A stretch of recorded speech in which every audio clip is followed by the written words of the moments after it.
नमस्कार प्रमेय अपडेट को स्वागत करुछि मु अंकिता। आज आमर गोटे प्रसंग जहाँ साधारण जनता सह जड़ित बजार में वर्तमान दरदाम निया अत्यावश्यक सामग्री आकाश छुआ जहाँ को नहीं चिंतार साधारण जनता। पियाज 60 टंका, चीनी 70 टंका, खाइबा तेल 200 टंका।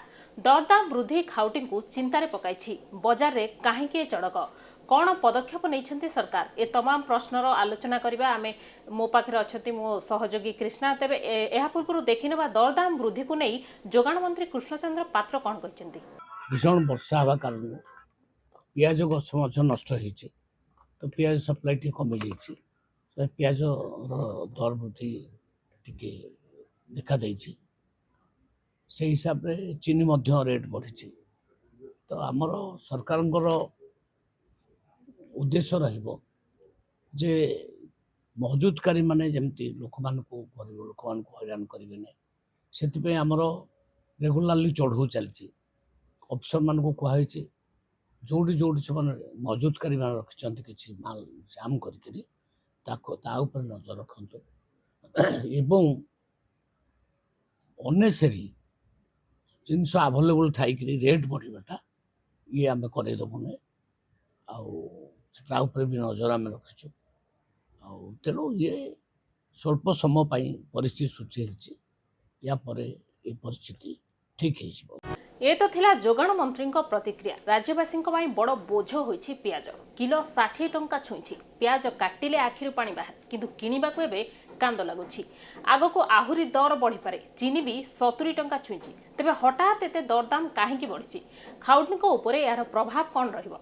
तेबे कृष्णा जो दरदाम को नहीं आपण पाखरे कौन वर्तमान स्थिति रही टिके सूचना देबे। देखंतु जदि पियाज कथा जदि आमे कहिबा ओडिसा रे हमर वर्ष को 6 लाख टन पियाज आवश्यक हेले राज्य आमर पियाज उत्पादन स्थिति भी एते माने भल नुह।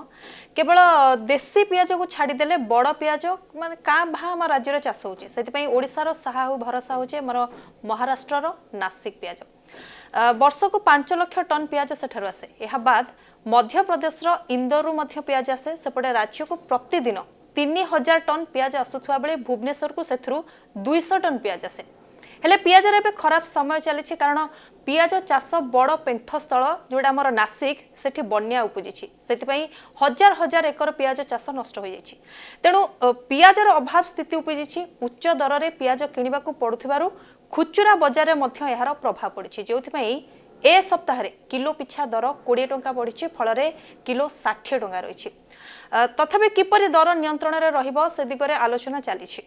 तेबे मोटामोटी भाव कृष्णा कह गले जदि जड़े 100 टंका नौ बजार को 60 टंका तार पियाज पड़े आउ 40 टंका तार कौन किनिबो सी भी गोटे द्वंद्व पड़ जाउ गोटे साधारण जनता कथा आम जो देखा ये तो थिला पियाज स्थिति। तेबे दाम अमल उपरे सूचना देउथिले मो सहयोगी। तेबे चीनी भी चिंता बढ़ाई देछि माने गोटे साधारण जनता चीनी दर को लेकिन भी चिंतित। तेबे सोशल मीडिया रे अनेक रील्स एबे भाइराल होछि जो चीनी गोटे निजकू राणी बोली भाबुछि। आम सोशल मीडिया स्क्रॉल कले वीडियो भी आसुछि देखुथिबे चीनी पछे पछे अदा चा गड़ौ चीनी माने निजको गोटे राजा बड़ी माने निजको एबे भाबुची जेहेतु तार दर गोटे उच्चा रही। तेबे ये तो गोटे मजालिया पार्ट आम कहि परिबा। तेबे चीनी रो दरदाम वृद्धि को नहीं जो स्थिति एबे वर्तमान कोन रही आपन पाखे देखो जेहेतु हमर चीनी दर बढ़ुची ता संगे मिठा दर भी बढ़िबो कारण आगु को राखी पूर्णिमा भी आसुची मिठा जोति पई के महंगा हबो कारण मिठा व्यवसायी को कहबा कथा गत मासे हबो चीनी दर बढ़ी चलची। खाली चीनी नुहे छेना दर मध्य बढ़ीची। छेना पनीर जो ऊपर जो वर्तमान हमर चढ़ाऊ चली